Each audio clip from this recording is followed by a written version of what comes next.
बिस्मिल्लाहिर्रहमानिर्रहीम। बच्चों, इस लेक्चर में हम पढ़ेंगे एंगल बिटवीन टू लाइंस।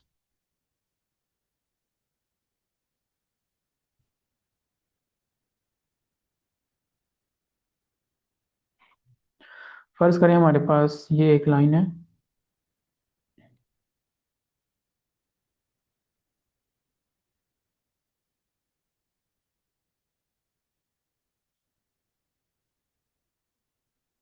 और एक लाइन हमारे पास यहाँ है।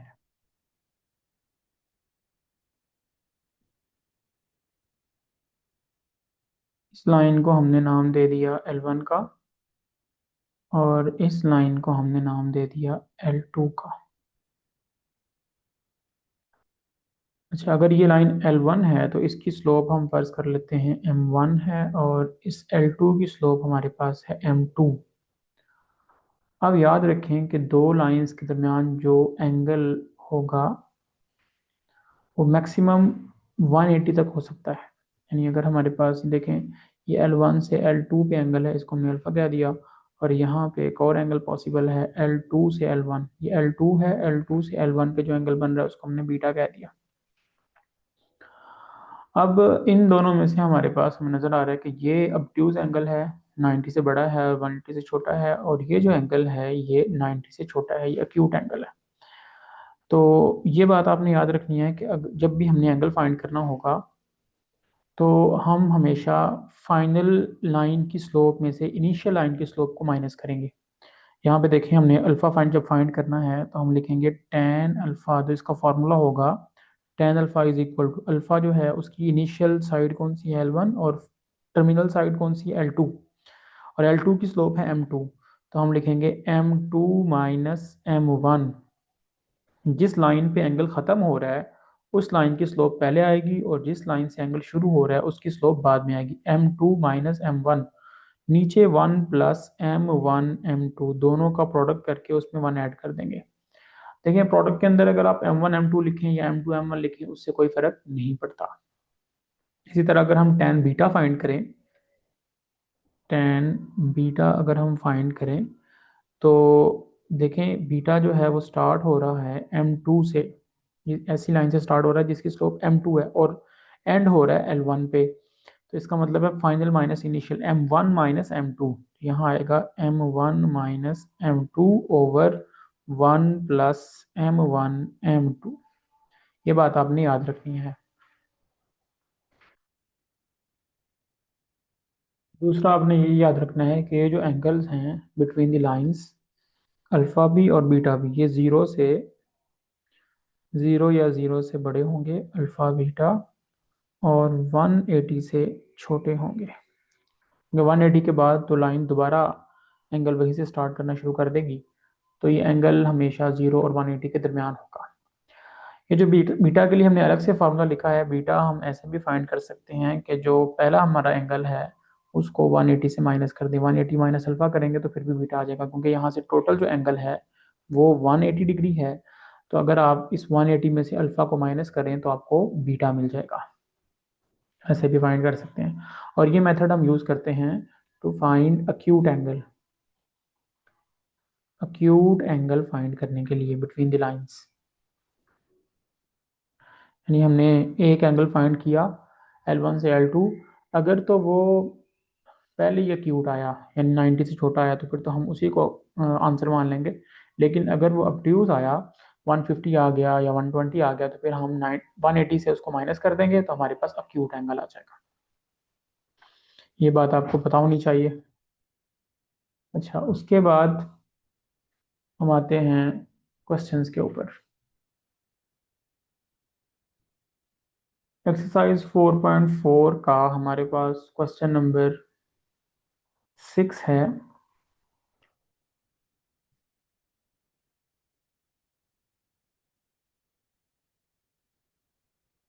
क्वेश्चन नंबर 6, इसमें हमें तीन लाइंस गिवन है और सबसे पहले हमने ये चेक करना है कि ये लाइंस कंकरेंट हैं कि नहीं।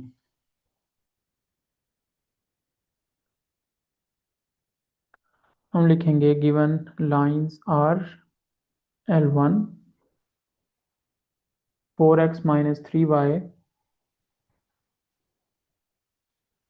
-8 इक्वल 0, और सेकेंड लाइन है 3x minus 4y -6 is equal to 0, और थर्ड लाइन है x minus y -2, x minus y -2 equals 0। ये हमें 3 लाइंस गिवन है। सबसे पहले हमने इनकी कंकरेंसी चेक करनी है। यहाँ पे हम लिख लेंगे here determinant of coefficients 4 -3 -8 3 -4 -6 1 -1 and -2, और इसको एक्सपेंड करेंगे तो 4 लिखा और इसकी रो और कॉलम छोड़ दिया, तो हमारे पास आ गया -4 -6 -1 एंड -2। उसके बाद -3 और कॉलम जोड़ दें इसका भी, 3 -6 1 -2। उसके बाद +-8 और कॉलम छोड़ेंगे तो यहाँ बनेगा 3 -4 1 -1। तो ये हमारे पास आएगा 4 इंटू -4 इंटू -2 8, और माइनस माइनस प्लस, लेकिन हमारा माइनस फार्मूला वाला बचा रहा, -6 +3 इंटू -6 +6, और -8 इंटू -3 +4, 4 इंटू 2 +3 इंटू 0 -8 इंटू 1, तो ये आ जाएगा 8 + 0 -8, और कैंसिलेशन के बाद ये आंसर आ गया 0। हम लिखेंगे so lines L1 L2 and L3 are concurrent।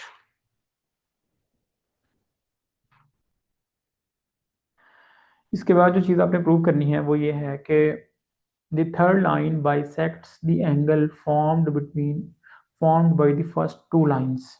इसको पहले समझ लें कि हमारे पास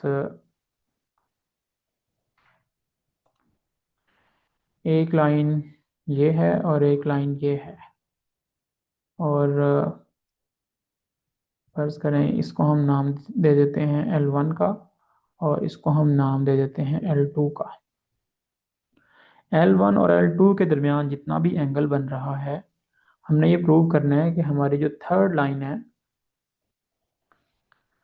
जो यहाँ से पास करेगी, वो थर्ड लाइन इस एंगल को बाइसेक्ट करती है, यानी वो लाइन इस एंगल को दो बराबर हिस्सों में तकसीम करती है। तो अगर ये लाइन बाइसेक्ट करेगी तो इसका मतलब है ये एंगल और ये एंगल जो है ये दोनों बराबर होंगे, क्योंकि वो दो बराबर हिस्सों में तकसीम करती है। तो फिर L1, ये लाइन है L3, तो L1 से L3 का जो एंगल है उसको फर्स्ट को हम θ1 कह देते हैं, और L3 से L2 का जो एंगल है उसको हम θ2 कह देते हैं। तो फिर ये दोनों एंगल बराबर होने चाहिए। तो अब हम इस क्वेश्चन के अंदर L1 से L3 पे पहला एंगल फाइंड करेंगे, उसको θ1 का नाम दे देंगे, और फिर L3 से L2 पे दूसरा एंगल फाइंड करेंगे, उसको हम θ2 का नाम दे देंगे, और देखेंगे कि θ1 और θ2 की वैल्यू सेम आ रही है कि नहीं आ रही। अगर सेम आ रही हुई तो इसका मतलब है कि L3 जो है वाकई ही उस एंगल को जो L1 और L2 के दरमियान बनता है उसको बाइसेक्ट करती है। तो इसको यहाँ तक आप नोट कर लें, उसके बाद हम एंगल फाइंड करते हैं।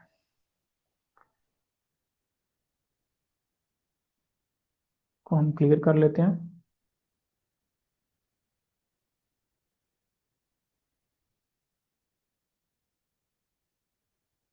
कंकरेंसी चेक करने के बाद, अब क्योंकि आपने एंगल फाइंड करने हैं तो आपने सारी लाइंस की स्लोप लिख लेनी है यहाँ पे।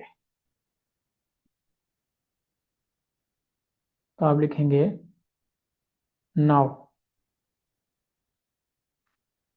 Slope of L1 is equal to M1 is equal to, और स्लोप होती है minus coefficient of x over coefficient of y. Minus coefficient of x यहाँ पे कितना है 4, ओवर कॉफिशिएंट ऑफ वाई कितना है -3। तो ये आपके पास आ जाएगा 4/3।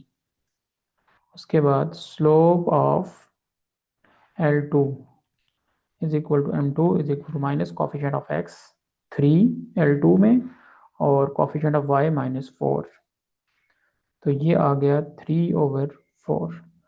और उसके बाद slope of L3 is equal to M3 is equal to minus coefficient of x 1/, coefficient of y -1। तो -1 और -1 ये 1 आ गया। अब हमने जो एंगल फाइंड करने हैं, मैंने आपको फिगर से बताया है कि L1 से L3 पे जो एंगल है उसको हम थीटा 1 का नाम दे देना है, और L3 से जो L2 पे एंगल है उसको हमने थीटा 2 का नाम देना है। तो हम यहाँ लिख लेंगे let theta 1 and theta 2 be the angles from L1 to L3 and L3 to L2 respectively. So तो जो tan थीटा 1 का फॉर्मूला होगा, थीटा 1 देखें स्टार्ट कहाँ से हो रहा है, L1 से, और एंड कहाँ पे हो रहा है, L3 पे। तो हमेशा फाइनल की स्लोप माइनस इनिशियल की स्लोप होगी। तो L3 की स्लोप हैगी M3, तो यहाँ पे आएगा M3 माइनस L1 की स्लोप है M1, M3 minus M1 over 1 plus M1 M3। तो tan थीटा 1 की वैल्यू आएगी, M3 हमारे पास क्या है 1, 1 माइनस, और M1 है 4/3, 1 माइनस 4/3 ओवर 1 प्लस 1 इंटू 4/3। तो यहाँ से हमारे पास tan थीटा 1 की वैल्यू आ गई 1 माइनस 4/3, 3 माइनस 4, 3 माइनस 4/3, और नीचे एलसीएम लेंगे तो 3 प्लस 4/3 आ जाएगा, 3 3 से कैंसिल हो जाएगा। तो हमारे पास tan थीटा 1 की वैल्यू आ जाएगी 3 माइनस 4 -1, और नीचे 3 प्लस 4 7, और इसको हम नंबर 1 का नाम दे देंगे। उसके बाद आल्सो tan थीटा 2 जो एंगल है वो एंड हो रहा है L2 पे और स्टार्ट हो रहा है L3 से। इसका मतलब है L2 की स्लोप माइनस L3 की स्लोप। L2 की स्लोप क्या है M2, और L3 की स्लोप है M3।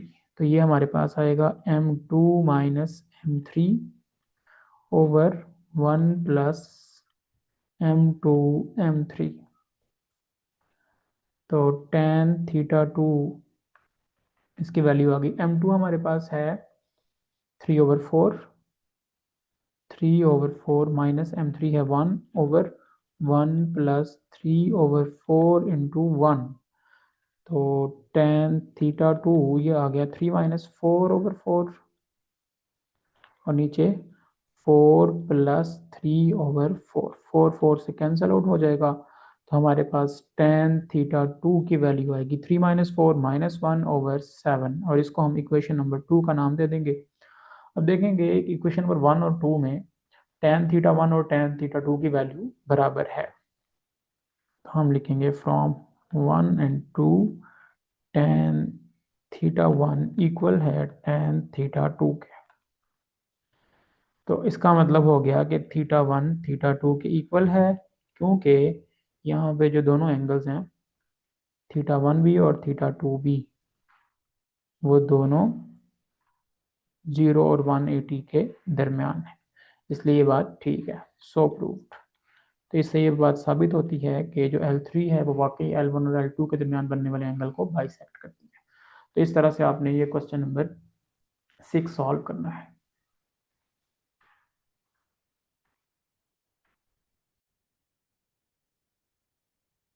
अच्छा, इसके साथ हम क्वेश्चन नंबर 10 सॉल्व कर लेते हैं। क्वेश्चन नंबर 10 में हमें हर पार्ट में दो दो लाइंस गिवन है, और हर लाइन के दो पॉइंट्स गिवन है जिनको ज्वाइन करके वो लाइन बन रही है। तो हमने इन दो पॉइंट्स को यूज़ करके उस लाइन की स्लोप फाइंड कर लेनी है। आपको फार्मूला पता है स्लोप का, m इक्वल होता है y2 minus y1 over x2 minus x1। ये फार्मूला है स्लोप का। तो ये पहला जो पॉइंट है इसको हम x1 y1 रख लेंगे, और दूसरे पॉइंट को x2 y2 रख लेंगे, और ये वाला फार्मूला यूज़ करके हम हर लाइन की स्लोप फाइंड कर लेंगे।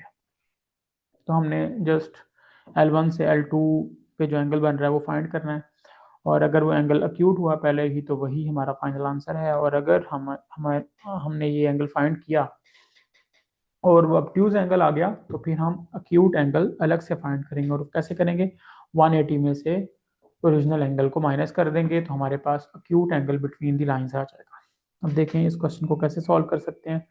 क्वेश्चन नंबर 10 का ए पार्ट है, हम लिख लेंगे given points of L1 are 2 7 and 7 10। तो इनको यूज करके हम L1 की स्लोप फाइंड कर लेंगे। Slope of L1 is equal to M1 y2 minus y1 10 minus 7 over x2 minus x1 7 minus 2। तो 10 माइनस 7 आ गया 3 और 7 माइनस 2 आ गया 5। ये हमारे पास L1 की स्लोप आ गई। उसके बाद हम लिख लेंगे given points on L2 are, वो हमारे पास हैं 1 1 एंड -5 3। तो हम स्लोप ऑफ L2 भी फाइंड कर लेंगे।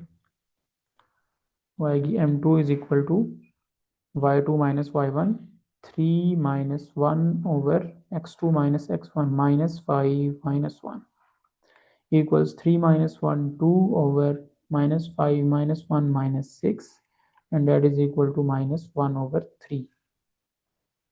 जब दोनों लाइंस की स्लोप्स हमारे पास आ गई तो हम लिखेंगे let theta be the angle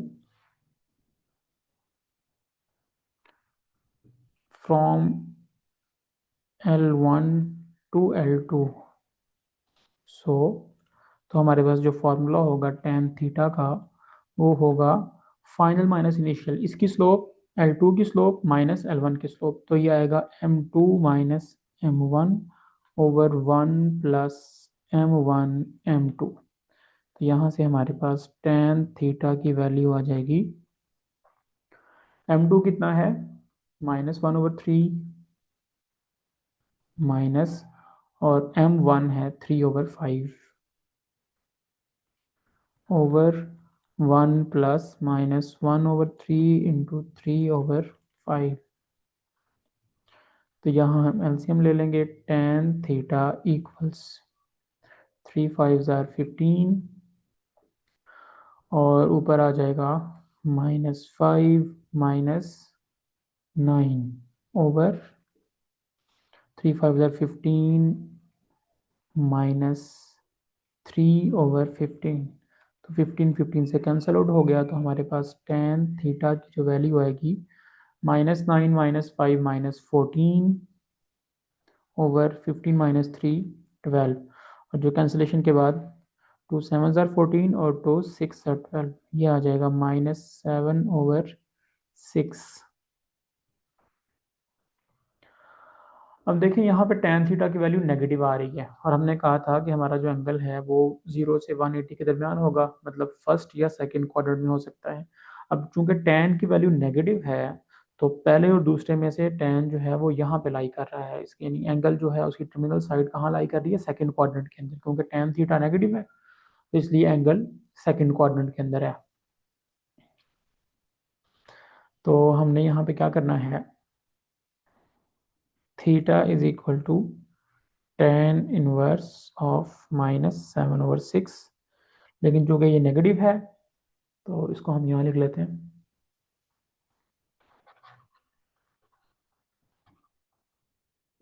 remaining जो पार्ट है क्वेश्चन का उसको हम यहाँ लिख रहे हैं। तो ये हमारे पास आ जाएगा theta is equal to 180 degree minus tan inverse 7/6। ये हमने ऐसा क्यों किया, क्योंकि सेकंड क्वाड्रेंट के अंदर ये आपको पता है कि यहाँ पे थीटा होता है, यहाँ होता है 180 degree minus theta. Reference angle हम ऐसे फाइंड करते हैं 180 डिग्री प्लस थीटा, और यहाँ पे होता है 360 डिग्री माइनस थीटा, और 270 डिग्री प्लस थीटा भी हम यहाँ लिखते हैं। तो सेकंड क्वाड्रेंट के अंदर हमारे पास जो एंगल होता है 180 माइनस थीटा होता है। तो यहाँ पे जो नेगेटिव था तो इसको हमने लिख लिया 180 डिग्री माइनस tan इनवर्स 7/6। अब जब इसकी वैल्यू आप फाइंड करेंगे तो यह आएगा 180 डिग्री माइनस, या आप कैलकुलेटर पे tan इनवर्स 7/6 फाइंड कर लें तो ये आएगा कुछ 49.39 डिग्री। 49.39 डिग्री। तो थीटा की वैल्यू आ जाएगी। अब आपने 180 में से आंसर को माइनस कर देना है, तो ये आ जाएगा 130.6 डिग्री। ये हमारे पास आंसर आ गया जो L1 से L2 पे एंगल बन रहा है। लेकिन ये एंगल चूंकि ऑब्ट्यूज आया है, हमने एक्यूट एंगल भी फाइंड करना है। हम लिखेंगे